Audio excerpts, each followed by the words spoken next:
Article 1.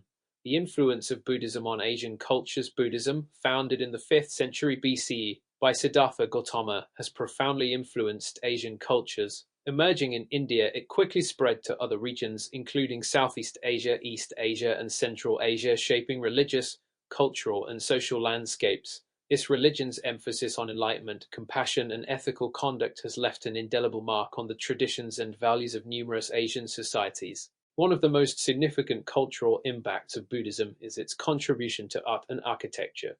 Buddhist temples, stupas, and statues are prominent throughout Asia, symbolizing spiritual ideals and artistic achievements.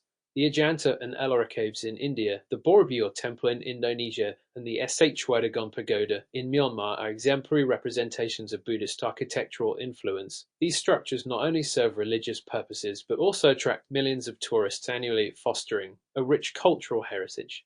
Buddhism also played a crucial role in the development of literature in many Asian countries.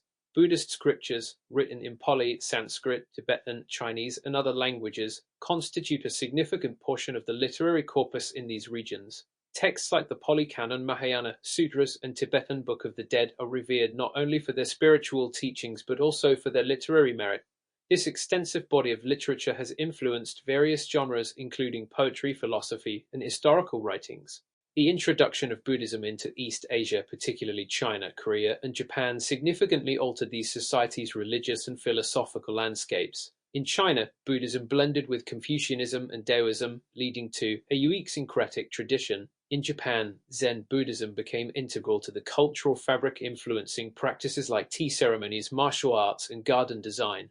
Similarly, Korean Buddhism has a rich history of adapting and integrating with local traditions, creating a distinctive cultural identity. The monastic system established by Buddhism has also had a lasting social impact. Monasteries became centers of learning, preserving and disseminating not only religious teachings but also secular knowledge, including medicine, astronomy, and linguistics. These institutions were often the only places where education was systematically pursued, making them crucial to the intellectual development of many Asian societies. Buddhism's ethical teachings have deeply influenced social practices and moral values in Asia. Concepts such as non-violence, ahimsa, compassion, karuna, and the pursuit of wisdom, prajna, have permeated various aspects of daily life. These principles are evident in the widespread vegetarian practices, humanitarian efforts, and educational initiatives inspired by Buddhist ideals. Furthermore, Buddhism has played a pivotal role in shaping political ideologies and governance in certain Asian regions. The concept of the Chakravartin or wheel-turning monarch suggests that rulers should govern with righteousness and in accordance with Buddhist principles. This idea has influenced the political systems of countries like Sri Lanka, Thailand, and Bhutan, where Buddhism is intertwined with the state. Despite the rise and fall of dynasties and empires, Buddhism's influence has remained a constant presence in Asian cultures. Its adaptability and emphasis on inner transformation have allowed it to survive and thrive through various historical epochs. Today, Buddhism continues to be a vital force contributing to the cultural, social, and spiritual life of millions across the continent.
Article 2.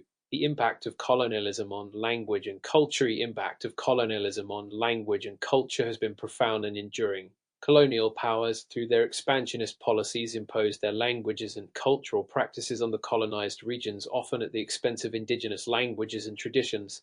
This imposition has had long-lasting effects, shaping the sociolinguistic landscapes of many countries around the world. By examining specific case studies, we can better understand the complex legacy of colonialism on language and culture. One of the most notable impacts of colonialism on language is the widespread adoption of colonial languages as official languages in many former colonies. In Africa, for instance, languages such as English, French, and Portuguese have become the lingua franca used in government, education, and media. This linguistic shift often marginalized indigenous languages, leading to their decline and, in some cases, extinction. The dominance of colonial languages has also reinforced social hierarchies, privileging those who are fluent in these languages over those who are not. The education systems established during colonial times have played a crucial role in perpetuating the dominance of colonial languages. Colonial powers set up schools that taught in the colonial language, often disregarding or even banning the use of local languages. This practice not only disrupted traditional modes of knowledge transmission, but also alienated students from their cultural heritage. Today, many education systems in former colonies continue to prioritize colonial languages, which can create barriers to learning and limit access to education for speakers of indigenous languages. Beyond language, colonialism has also had a significant impact on cultural practices and identities. Colonial authorities often sought to suppress indigenous cultures, deeming them inferior to their own. Traditional customs, religious practices, and artistic expressions were frequently discouraged or outright banned. This cultural suppression was part of a broader strategy to assert control and assimilate colonized peoples into the colonial way of life. The legacy of this suppression is still evident today, as many former colonies grapple with issues of cultural loss and the quest to reclaim and revitalize their indigenous traditions. However, the impact of colonialism on language and culture is not solely one of loss and suppression. In many instances, colonized peoples have demonstrated remarkable resilience and adaptability, finding ways to blend and coexist with colonial influences. This phenomenon, known as cultural syncretism, has given rise to rich hybrid cultures that draw from both indigenous and colonial traditions. For example, in the Caribbean, the fusion of African, European, and indigenous elements has created vibrant cultural expressions in music, dance, and cuisine. Post-colonial literature offers a powerful lens through which to explore the complexities of cultural identity in the aftermath of colonialism. Writers from formerly colonized regions often grapple with themes of cultural dislocation, hybridity, and resistance. Through their works, they highlight the ongoing struggle to navigate the dual influences of indigenous and colonial cultures. Authors such as Chinua Achebe and Ngugi Thiong'o and Derek Walcott have made significant contributions to this discourse, using their narratives to reflect on the colonial experience and its enduring impact on language and culture. Efforts to preserve and promote indigenous languages and cultures have gained momentum in recent years. Governments and and cultural organizations in many former colonies are working to revitalize indigenous languages through education programs, media, and community initiatives. These efforts are crucial for maintaining linguistic diversity and ensuring that future generations can connect with their cultural heritage. Additionally, there is a growing recognition of the need to decolonize education and promote multicultural curricula that value indigenous knowledge systems. In conclusion, the impact of colonialism on language and culture is multifaceted and enduring. While colonialism has led to the marginalization and loss of many indigenous languages and cultural practices, it has also given rise to dynamic, hybrid cultures that reflect the resilience and adaptability of colonized peoples.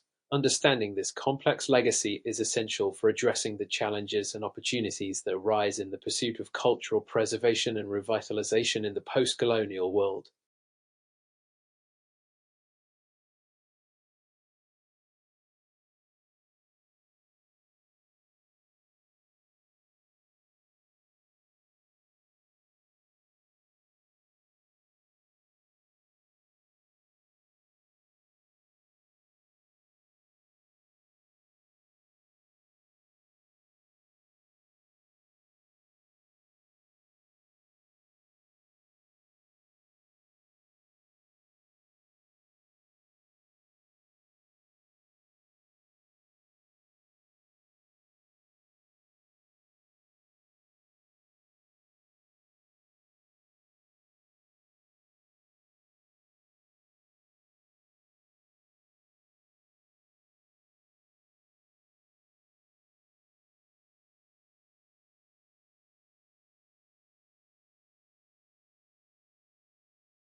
Article 3. The history and significance of the Berlin Wall. The Berlin Wall, erected on August 13, 1961, stood as a stark symbol of the Cold War, physically and ideologically dividing East and West Berlin. Constructed by the German Democratic Republic GDR, or East Germany, the wall's purpose was to halt the mass exodus of East Germans to West Germany, which was becoming increasingly problematic for the GDR regime. This barrier not only represented the division of Berlin, but also the broader division between the communist and capitalist worlds. The immediate catalyst for the construction of the Berlin Wall was the significant population drain from East to West Berlin. Between 1949 and 1961, an estimated 2.7 million East Germans fled to the West. This migration was seen as a direct threat to the economic and political stability of East Germany. The DDR's solution was to erect a physical barrier that would prevent further defections. Initially, the Berlin Wall was a simple barbed wire and cinder block structure, but it quickly evolved into a formidable series of concrete walls, watchtowers, anti-vehicle trenches, and other defenses. The final version of the wall, completed in 1980, was over 140 kilometers long and heavily fortified, making unauthorized crossing nearly impossible. The border zone was referred to as the death strip, a clear sign of the extreme measures taken to prevent escapes. The Berlin Wall was more than just a physical barrier. It had profound psychological effects on both Berliners and the broader global community. For West Berliners, the wall was a constant reminder of their isolation within East Germany. For East Berliners, it was a symbol of oppression and a daily reminder of their lack of freedom.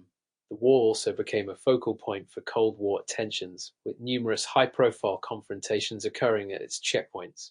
Internationally, the Berlin Wall became a powerful symbol of the Cold War's division. It was featured prominently in propaganda from both sides. For the West, it was a symbol of communist oppression, and for the East, it was a defense against Western aggression. The wall's existence galvanized global opinion and intensified the ideological battle between the two superpowers, the United States and the Soviet Union. The fall of the Berlin Wall on November 9, 1989, marked a significant turning point in world history. Triggered by a series of political changes within East Germany and growing pressure from mass demonstrations, the GDR government announced that citizens could cross the border freely. The ensuing celebrations were a powerful testament to the human desire for freedom and unity.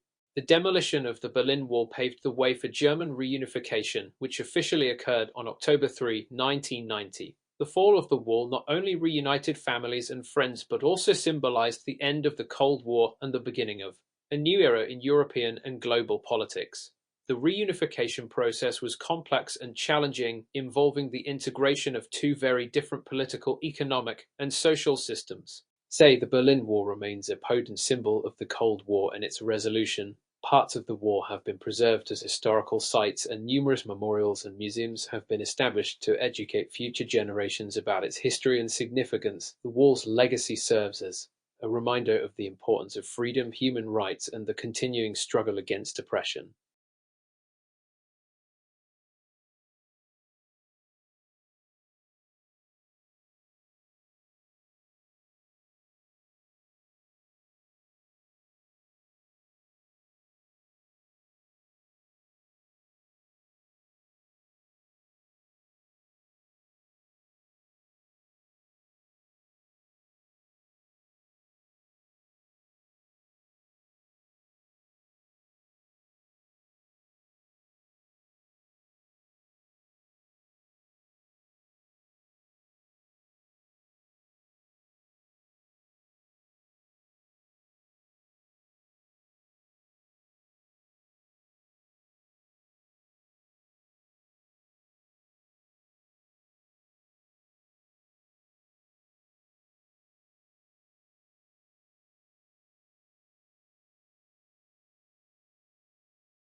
Article 4.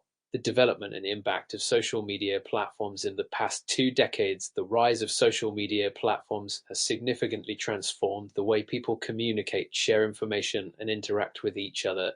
Initially launched as simple networking sites, platforms like Facebook, Twitter, and Instagram have evolved into multifaceted ecosystems that influence various aspects of society, including politics, business, and culture. The rapid development and widespread adoption of these platforms have led to profound changes in both individual behavior and societal structures. One of the key features of social media platforms is their ability to facilitate instant communication across the globe. Unlike traditional media, which is often limited by geographical and temporal constraints, social media allows users to share information and engage in conversations in real time. This immediacy has transformed how news is disseminated and consumed, leading to a more connected and informed global population. However, it has also raised concerns about the spread of misinformation and the challenges of verifying the accuracy of information shared online. Social media has also revolutionized the way businesses operate and market their products. Companies can now reach a global audience with targeted advertising, leveraging data analytics to tailor their messages to specific demographics. This has led to the rise of influencer marketing, where individuals with large followings can promote products and services to their audience. The impact of social media on consumer behavior is profound, with users increasingly relying on reviews and recommendations from their peers rather than traditional advertising methods. In the political arena, social media has played a pivotal role in shaping public opinion and mobilizing movements. Platforms like Twitter have been instrumental in organizing protests and campaigns, giving a voice to marginalized groups and facilitating grassroots activism. The Arab Spring is a notable example of how social media can be used to coordinate large-scale social and political movements. However, the same platforms have also been criticized for enabling the spread of extremist ideologies and facilitating election interference by foreign actors. Culturally, social media has had a significant impact on how people perceive themselves and others. The curated nature of social media profiles often leads to the presentation of an idealized version of oneself, which can create unrealistic expectations and pressure to conform to certain standards. This phenomenon has been linked to mental health issues such as anxiety and depression, particularly among younger users. On the other hand, social media can also foster a sense of community and belonging, allowing individuals to connect with like-minded people and find support. The development of social media platforms has not been without its controversies and ethical dilemmas. Privacy concerns have been at the forefront of discussions as platforms collect vast amounts of personal data from their users. This data is often used for targeted advertising, but it can also be exploited for more nefarious purposes. High-profile data breaches and scandals, such as the Cambridge Analytica incident, have highlighted the need for stricter regulations and greater transparency in how user data is handled. Public awareness and education play a crucial role in conservation. People must understand the importance of biodiversity and the impact of their actions on the environment. Educational campaigns and community involvement can lead to more sustainable practices and greater support for conservation initiatives. For example, community-led conservation projects in Africa have successfully combined wildlife protection with local development, benefiting both people and nature. Looking ahead, the future of social media is likely to be shaped by advances in technology and changes in user behavior. Emerging technologies such as virtual reality and artificial intelligence have the potential to further transform the social media landscape, offering new ways for users to interact and share experiences. At the same time, there is growing awareness of the need to address the negative impacts of social media, such as cyberbullying and the spread of misinformation. As society continues to grapple with these issues, the evolution of social media platforms will be closely watched and debated.